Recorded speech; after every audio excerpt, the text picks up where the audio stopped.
Tout le monde aimerait prendre plus de muscles sèches ou faire une prise de masse propre, comme qu'on peut dire, et avoir des bénéfices de perte de gras. Honnêtement, les gens de plus en plus posent des questions sur les produits anabolisants, ou quel est le meilleur produit pour prendre de la masse sèche.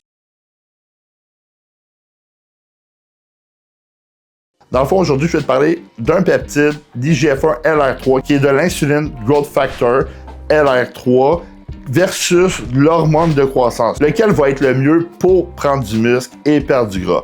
Premièrement, on va commencer avec l'IGF-1 LR3. Qu'est-ce que c'est?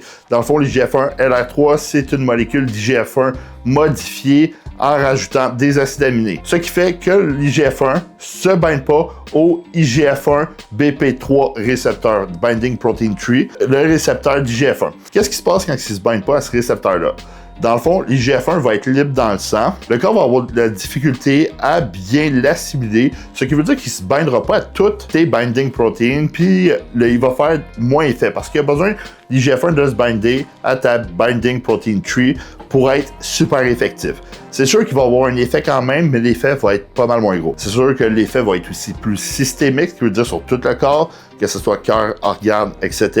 Ce qui est un peu moins bon parce que c'est ce qu'on veut pas, c'est ce qui va grossir aussi les tumeurs. Alors, c'est pas de quoi de très bon. Mais l'IGF-1 LR3, qu'est-ce qu'il peut faire? Ça peut augmenter ta prise de masse musculaire, ça va augmenter aussi ta myoplasie musculaire, ce qui veut dire ta division cellulaire. Ça peut aussi augmenter ta perte de gras, ça peut augmenter ta récupération, ça peut augmenter tes performances, ta fullness musculaire, ta rondeur musculaire, rétention de glycogène. L'IGF-1 LR3 a tous ces bénéfices-là sur papier.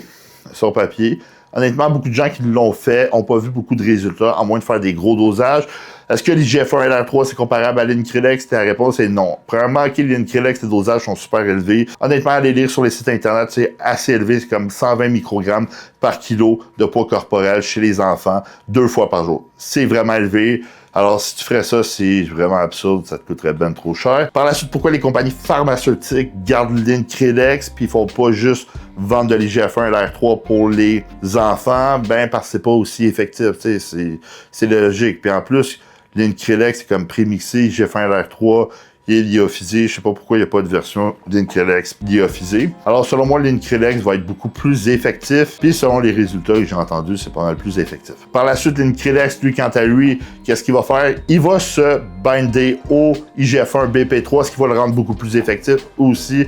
Alors, il n'y a pas de comparaison entre IGF-1 LR3 puis Increlex. L'hormone de croissance, qu'est-ce qu'il va faire? L'hormone de croissance va permettre d'activer le métabolisme de perdre du gras, littéralement du gras, de conserver plus de glycogène, tu vas être plus plein, plus rond. L'hormone de croissance va augmenter tes niveaux d'IGF-1 en passant par le foie, ce qui va te permettre aussi de la myoplasie. Dans le fond, tous les effets d'IGF-1 que j'ai nommés, mais plus fort que l'IGF-1 LR3 parce que l'IGF-1 que tu vas convertir avec l'hormone de croissance va se binder au Binding Protein 3.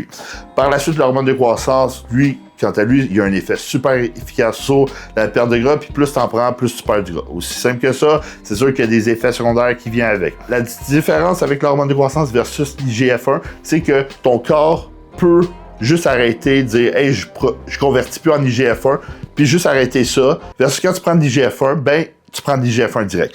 Par la suite, l'hormone de croissance, il faut savoir que quand tu prends des hormones de croissance, tu convertis pas juste en IGF-1, tu convertis en MGF, tu convertis en plusieurs growth factors. Alors, c'est pas juste l'IGF-1 qui va être efficace dans ces cas-là. Alors, l'hormone de croissance va être beaucoup plus efficace pour la prise de muscle, pour la perte de gras, dans tous les contextes. Puis même ceux que j'ai vus qui ont pris de l'Increlex ont dit que l'hormone de croissance est beaucoup plus efficace, puis que l'Increlex, ils ont dépensé beaucoup d'argent, ils auraient pu juste monter plus d'hormones de croissance. C'est sûr que si tu fais déjà beaucoup d'hormones de croissance, puis t'arrêtes de convertir en IGF-1, peut-être que l'Increlex, ça peut être là efficace pour en rajouter plus. Mais sinon, l'hormone de croissance gagne à coup sûr. L'hormone de croissance, les effets secondaires, c'est quoi? Ben, dans le fond, si tu as un cancer, c'est sûr que ça peut le grossir. Par la suite, rétention d'eau, tunnel carpien, qui veut dire aussi rétention d'eau, ça va être de la rétention d'eau au niveau des poignets, qui va compresser le nerf, qui va donner le tunnel carpien. Par la suite, à part rétention d'eau, ben, si je dis augmentation de la haute pression, qu'est-ce qui cause ça? Rétention d'eau. Alors, c'est de la rétention d'eau, tout simplement. Puis n'oubliez pas, comme je dis, que c'est une tumeur, ça peut le grossir. L'IGF-1 LR3, même type d'effet secondaire, mais c'est une tumeur, c'est pire que l'hormone de croissance. Ah, puis l'hormone de croissance, ça augmente aussi la résistance à l'insuline, mais à haut dosage. Alors, selon moi, l'hormone de croissance est l'hormone la plus bénéfique en bodybuilding, si on parle de peptides versus AGH. Arrêtez de dépenser de l'argent dans des peptides. Selon moi, pour moi, personnellement, ce que je ferais, c'est juste faire plus d'hormones de croissance. Alors, l'hormone de croissance est beaucoup plus efficace que l'IGF-1 LR3. Alors, n'oubliez pas, je suis pas médecin, je recommande pas l'utilisation de peptides ou de tout produit anabolisant quelconque. Ça peut être illégal selon votre pays. En plus, il peut avoir des conséquences sur votre santé à court, moyen, long terme. Je suis juste là pour vous divertir et vous parler de mes expériences personnelles. Alors, si tu as aimé ce petit vidéo-là, je t'invite à liker. Écris un commentaire si tu as déjà eu des expériences avec l'IGF-1 LR3. N'oublie pas de t'abonner à ma chaîne, puis je t'invite à regarder mes autres vidéos YouTube.